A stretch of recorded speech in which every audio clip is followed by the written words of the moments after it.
我操，什么情况？里面掉个零件了吗？哎呀，有新买的万福德寄过来，升级组成。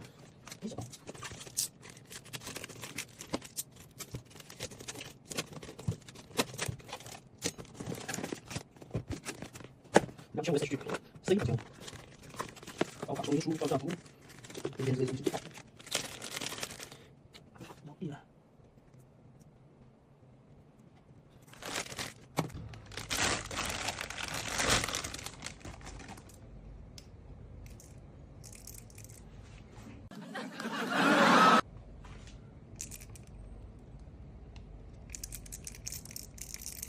什么情况？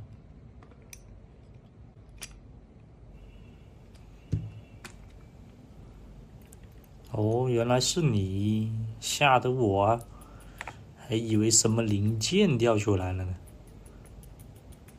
这个吗？线背声音吗？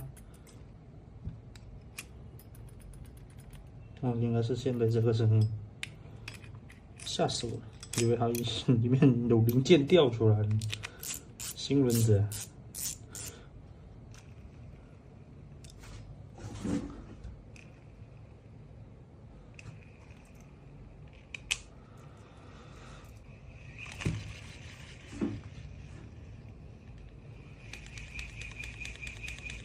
新轮子就有这个间隙了。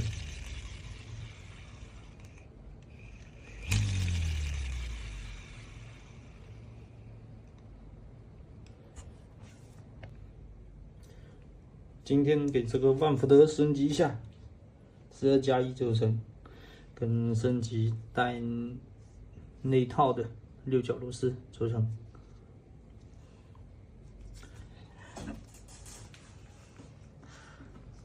万福德的握腕这个位置呢是不用升级的，它跟斯塔迪克这两个轮子的差别，轴承数的差别就是这个握腕了。